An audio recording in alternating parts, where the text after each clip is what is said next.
Assalamualaikum dan selamat petang ya rakan-rakan. Bertemu kembali kita di Palm Empire Puchong. Hari ke berapa kita puasa ni? Hari ketiga ya, alhamdulillah. So hari ni saya nak bercerita lagi tentang apa? Pergerakan 1 2 3. Namun saya nak lebih detail lagi lah.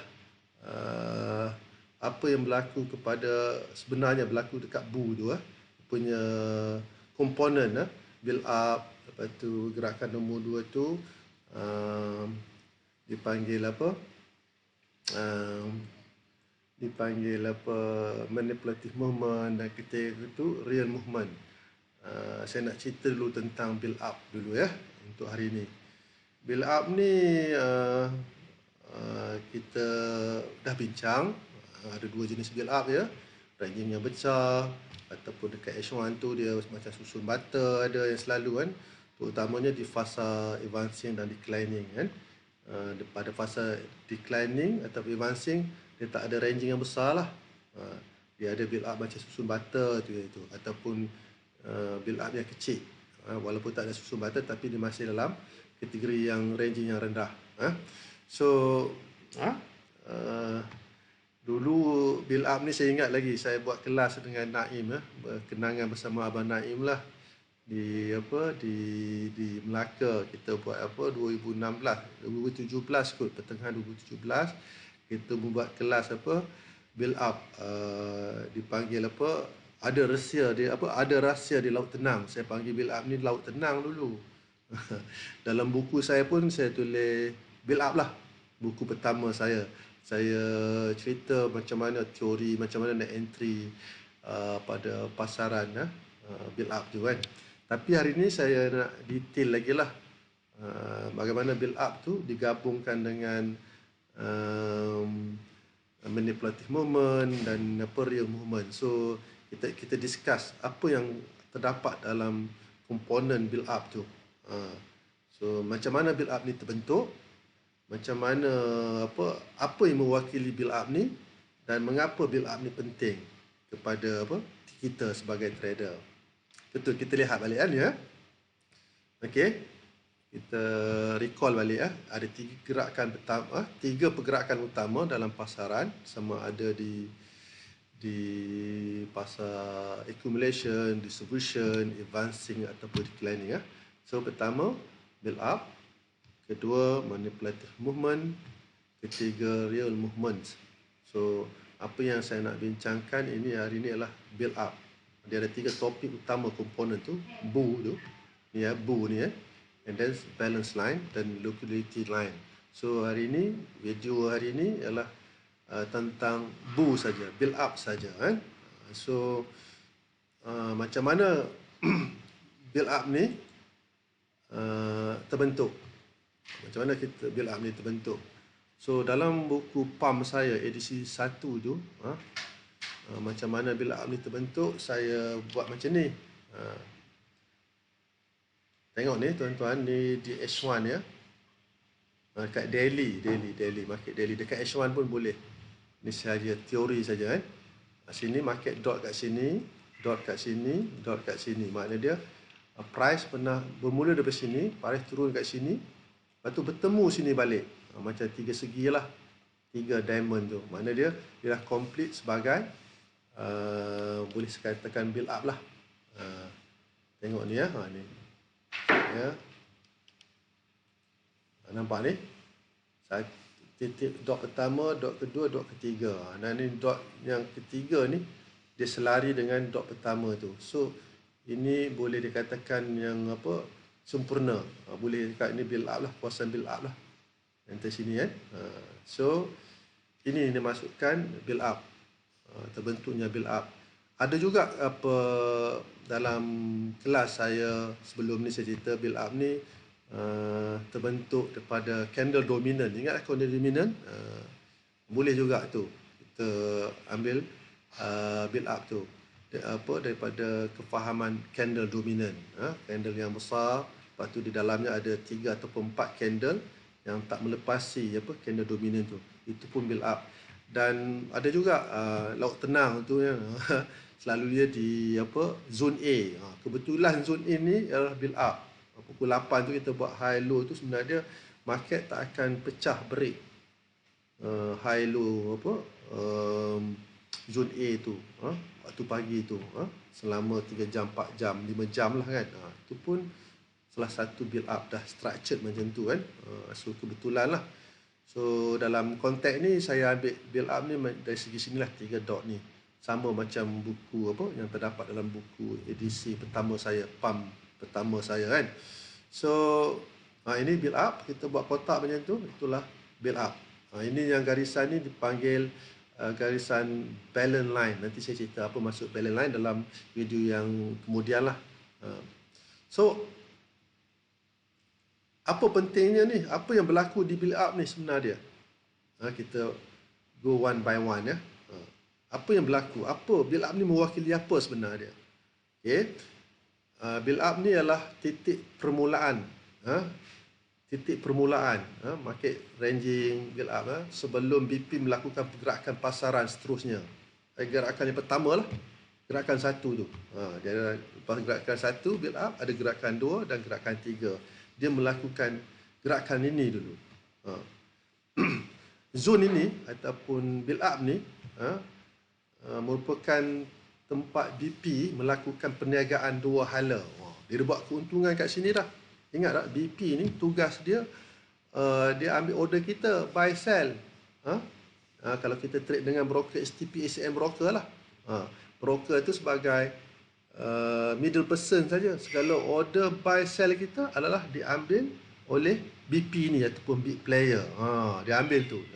So BP ni dapat komisen yang besar lah bila order kita diambil. Buy sell, dua spread tu saya cerita dulu kan, macam mana dapat komisen kan. So kat sini BP sebagai liquidity provider, dia menawarkan leverage spread yang rendah untuk mendapatkan order tersebut. Cuba bayangkan 5-6 trilion satu hari transaksi. Dengan order ni pun dah mereka pun muntah USD dapat keuntungan. So ya, melakukan perniagaan 2 hala. Untuk dia dekat sini tengok tekanan seller ni kan. Kat sinilah kita trader, retail trader ataupun trader sell. Kat sinilah juga trader buy. Buy sell kat situ dia ambil. Dia ambil order seller, dia ambil order buyer, macam itulah. Spread kat sini rendah waktu ni.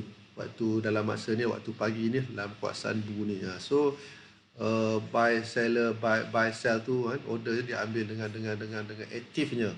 Mereka mengambil keuntungan sebagai LP, liquidity provider, dia mendapat keuntungan kat sini. So nombor 3 tu, BP mendapat mengumpul keuntungan dengan konsisten dengan risiko yang rendah, low risk commission spread. So ingat dalam kelas yang lalu, BP ni atau PLP ni dia ada dua peranan dia. Satu dia ambil order kita, satu lagi dia sebagai bank trader. Bank trader ni yang jahat ni. Dia akan buat gerakan nombor 2, manipulatif tu. Dia induce retail trader buy sell kat sini. So kita pun terikut-ikut dia. So apa lagi next? Nombor 4 tu, bulan nombor 4 tu, BP dapat menggunakan masa untuk menilai. Okey.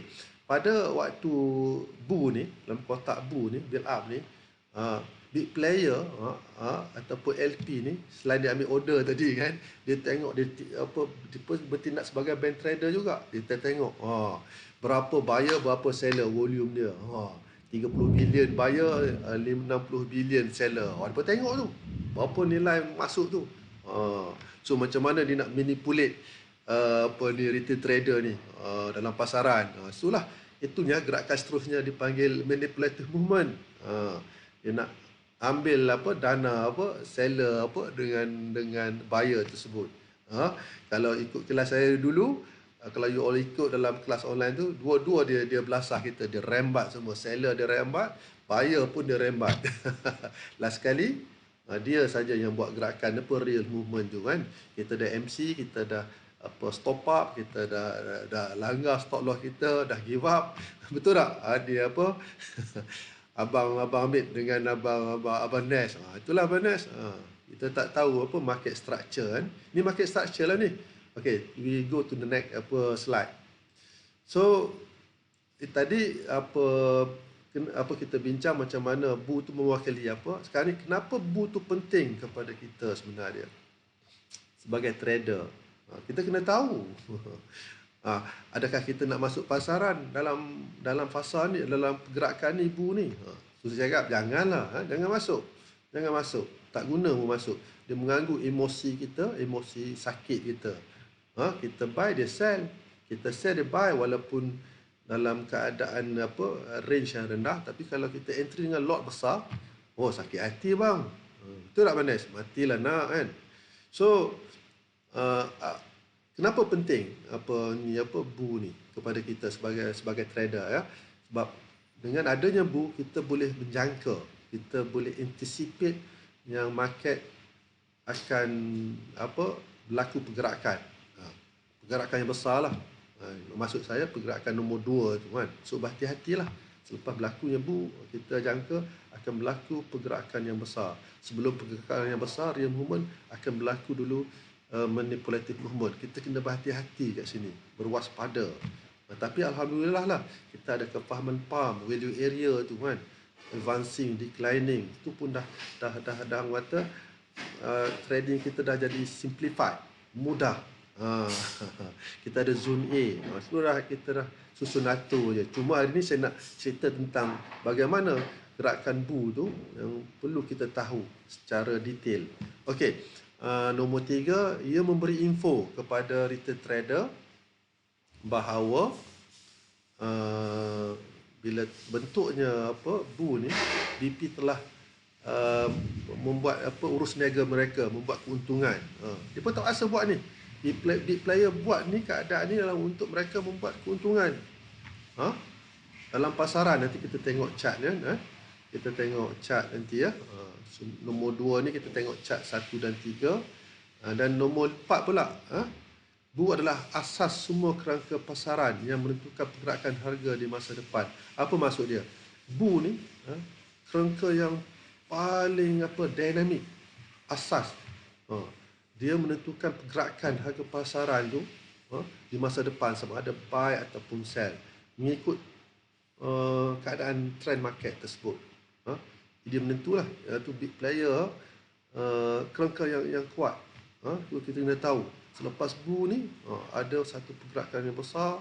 Nanti kita tengok chart ni ya, tengok. So kita tengok satu persatu. Cuba kita fahamkan ni kan. Kita tengok ni. Kita tengok graf ni kan. Apa yang terjadi kat sini. Okey. Tengok satu persatu ya. Kita buat. Okey.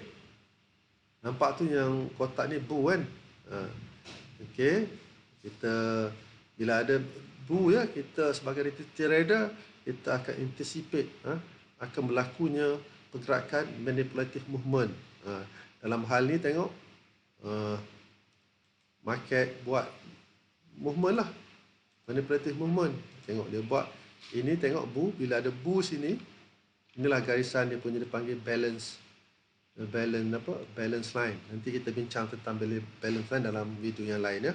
So dia buat manipulative movement kat sini.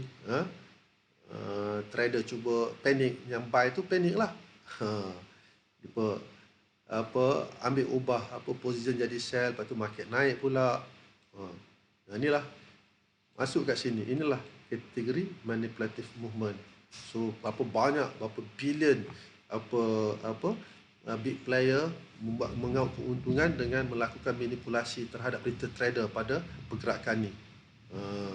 Dah semua dah loss, semua dah duduk ke tepi, minum makan jagung madu. Nangka madu, bukan jagung madu. Nangka jagung madu pun ada kan. Barulah market turun. Inilah real movement. So tu chart pertama. Mengapa kita perlu faham, kita kena sabar, tunggu ya. Dan tengok ni. Chart kedua pula kan. Ini build up. Kita tahu apa selepas build up ni, market naik, dibuat manipulative movement. Yang sell tu jadi panik, ngelabah semua. Buy kat sini pula, kita buy. Bila buy, big player ataupun LP sell, Macam itulah. Dan berlakunya penurunan real movement. Dia tak semesti macam ni. Ikut suka BP lah dia nak buat. Tapi line ni penting. Dia bermain dekat line-line ni je. Nanti kita bincang macam saya cakap, kita akan bincang ni. Inilah manipulative movement.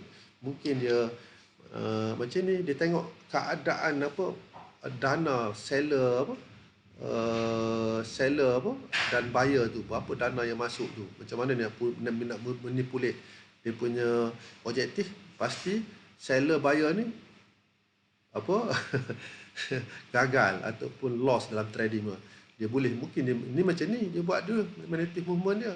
Ada yang macam ni, dia turun dulu ikut suka dia lah, dia naik ataupun dia turun dia macam ni, ada juga ikut suka dia. So kita berhati-hatilah. So tapi macam saya cakap tadi, kita dah structured dengan kefahaman PAM, ada value area, ada ada kefahaman apa CPWA, ada kefahaman zone A, maknanya dia entry kita lebih mudah dan santai. So faham ya ni apa ni build up ni, mana build up, selepas build up akan berlakunya manipulative movement, real movement. Kita berhati-hati, kalau boleh jangan masuk dekat build up, jangan masuk dekat manipulative movement. Kita tunggu sini bila berlakunya pergerakan.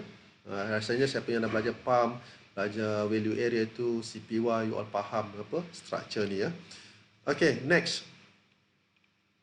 Kita tengok apa dia cakap, apa memberi info kepada trader bahawa telah mulakan kerja mereka. Bu adalah asas semua kerangka pasaran. Tengok apa ni, mana nombor 3. Tengok ni bu ni.